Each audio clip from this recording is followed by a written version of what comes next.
the GLSM descriptions of heterotic compactification spaces. Okay, I would also like to start with thanking the organizers for putting together this nice conference and for giving me the opportunity to present my results here. So the motivation is, as you all might know, and heterotic compactification spaces are very popular for model building, and many people who are in the audience have already worked in one aspect or the other. So there's the orbifold building community involving all these people.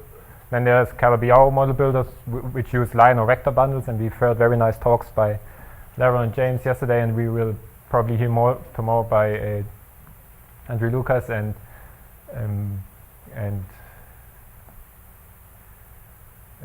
Bert Overwood. Then there are other constructions like the free-form construction, which is done in the group Faraji, and the Gepner models, which is done in the group of Bert Schelikens. So I'm working on more or less on the first two. So what our approach is, we start with the orbifold, where your theory is well under control, which is to say you have a CFT description of it, so you can actually do calculations. And then the theory, however, is driven away from the orbifold point by the fact that you have generically anomalous U1s, which require giving ref, so these backreact on the geometry, and you're driven to a smooth Calabi-Yau, and you can, by a blow procedure, you can relate the orbifold to the smooth Calabi-Yau in a more or less well-defined way. So, and since there's this relation, there was effort to match these two theories.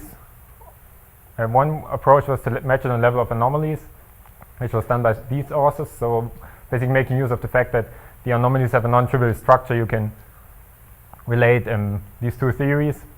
And then there was a paper by Stefan Grönebeling last year where he tries to use GLSMs and then try to match the two theories just by varying the Kähler parameter and going from the orbifold to the Calabi-Yau. So motivated by this, we worked out the GLSM description of orbifolds and their resolutions. So we can find this interpolation between the two theories, and to our surprise, we did not just find the orbifold and the blow-up phase, but many other different phases with interesting which exhibit interesting things, and this is what this talk will be about. So very briefly, I will review what orbifolds and GLSMs are, and then I will use a working example, the T6 of a Z3, where I describe how to get to the resolution and then explore this moduli space, the different phases.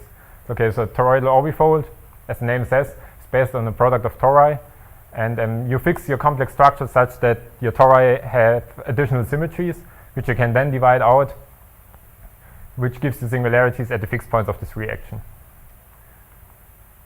Okay, so I think this is well known, and then these singularities can then be resolved using toric methods, and this is what I meant by blow-up before.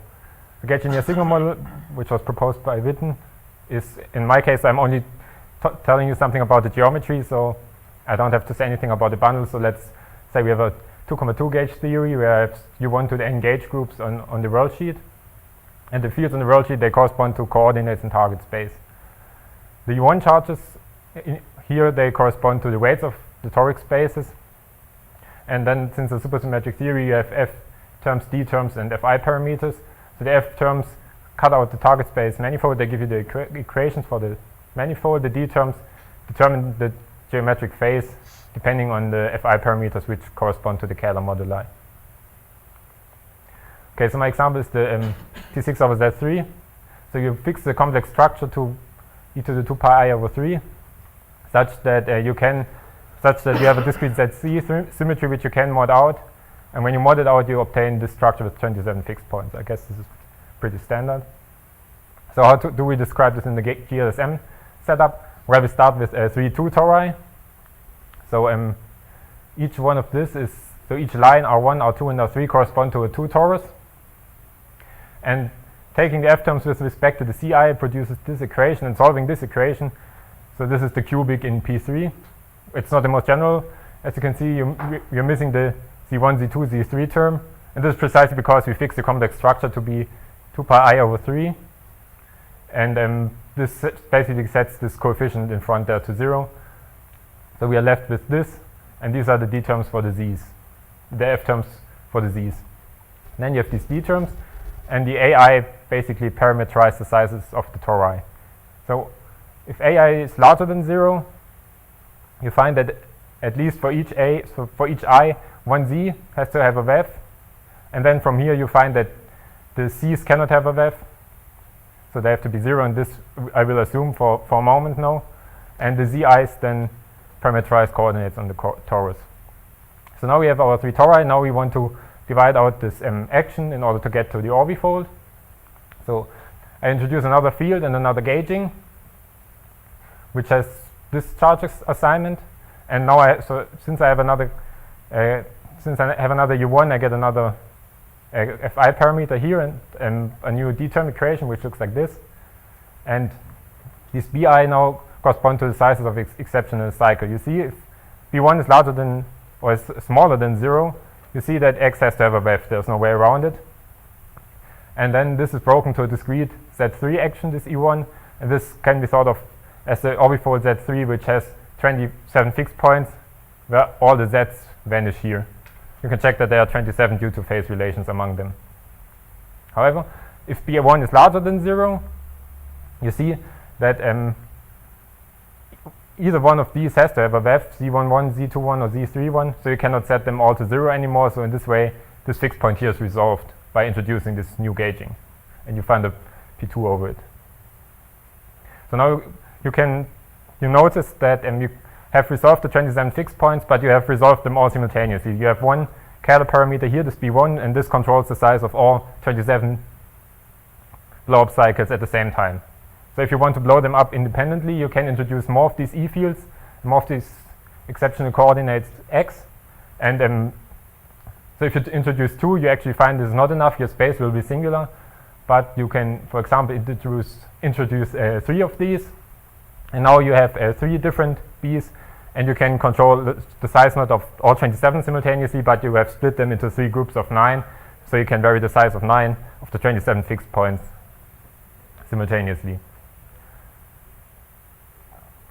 So in general, what you do when you have a GLSM and you want to go to the orbifold is you choose a toric description, as I chose the cubic in P3, P2, and then you introduce the exceptional divisors to smoothen out the singularities, and then depending on what you want to study, you either set B larger or smaller than 0. If you set it smaller than 0, the X's take a VEF and you go to the orbifold, and if you take it larger than 0, you can study the blow-up. And once you have this, you're in business. You can construct inherited divisors, linear equivalences among the divisors, intersection numbers, and you can calculate everything you want. And this procedure confirms the results that have been obtained by List and collaborators, where they did this on the basis of polytopes and gluings. However, now that we have this GLSM description, we can do more. We are not just restricted to either A much larger than B larger than 0, or B smaller than 0, but we can examine what happens for arbitrary values. So in other words, we can answer the question for this Swiss cheese, or the even strong cheese in the language of Brandt and Benjamin. You can ask what happens if the holes of the cheese are bigger than the cheese itself. So let's go back to this example here. And let me set all A's equal and all B's equal just for simplicity. So I can draw the moduli space like this. And when I go to the regime where A and B is negative, you see that both C and X have to have a VEF. And then from the F terms, you find that all Z have to be equal to 0. So basically, the target space is just a point where C has this value, X has this value, and the Z's are forced to 0. I mean, it's not particularly interesting. The next thing you can do is set A larger than 0 and B still smaller. This is what I just discussed. This gives you the orbifold. So this X still has to have a VEF because the B's are smaller than 0. The C's still have to be 0, which you get from the F terms. And the Z's can or cannot be larger than 0. This is, as I said, the orbifold result. So you get a Swiss cheese with small singularities. Okay, then the blow-up I also discussed before. Now B is positive, so this X can be 0, or they can be larger than 0. And precisely when you set it equal to 0, you get this P2, which resolves the singularity. So this is nothing new. So let me get to the new stuff. As you might see from this model, so there's a symmetry. I can exchange X with C, and at the same time A with B. So the equations are completely symmetric under this exchange.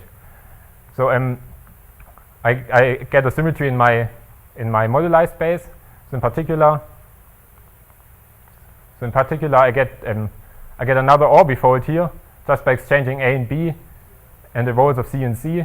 So when now A is smaller than 0 but B is larger than 0, I get some singular space, and it is again this T6 over Z3 orbifold as we have seen it before. So this then is some inverted cheese where now the holes are the cheese more or less. Then it's also clear what happens here. This is just now the blow up of this inverted cheese orbifold, and so in this case it will be smooth again. So you get this different structure of inverted cheese. And there's a very interesting phase, which is the critical blow-up phase. So in this case, anything can happen.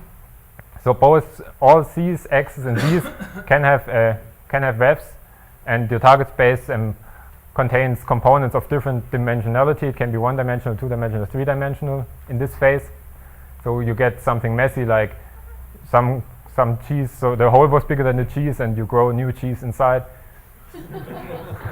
So it's really complicated, but from the point of view of the GLSM, I mean, it's just a position in the parameter space, and so the GLSM doesn't have problems with it. Okay, thank you. So yeah, in general, I want you to note that the dimension of target space can jump. As I said, in here you have different dimensions of target space. Here it's 0-dimensional, here it's 3-dimensional, and so on. And you can have something which is like a flop-like. So this jump in dimensionality can be explained using flop-like transitions which are outside the Calabi-Yau, and this was worked out by Espinwall and permutations of these authors, where they call this something like an exoflop. So you have growing P1s outside of the actually intersection Calabi-Yau. We think this is just the same thing. So in general, you can say there's this vast moduli space which remains to be explored. So let me conclude. So as I said, the GLSM can be used to describe different compactification spaces for string model building, and you can interpolate between them by just varying smoothly the Fi parameter. You can probe the entire moduli space, not just the phases which are usually looked at, like the orbifold and the blow-up. And these new phases have interesting phenomena like this jump in dimension. So it would be very interesting to see what happens when you put a gauge bundle on them. So to see what happens to your vector bundle, or probably rather be achieved then when you continue beyond these different phases if possible. Okay, thank you very much.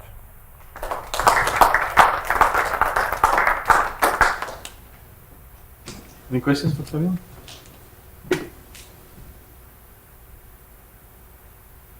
I mean, this gauge bundle, is it obvious what it would change actually if you or does at least this phase picture stay the same if you include a gauge bundle? Yeah, so this future work, I have not studied it at all. I mean, there are all these various different phases, and I'm not even sure how to write down a consistent bundle that is like. So at the moment, we were trying to write down a bundle which is consistent in all phases at the same time. And since there are this many different structures, it's extremely hard to write down a bundle which fulfills the GLSM anomaly equations at all. I don't know whether it actually really is necessary to have this. This is currently under investigation.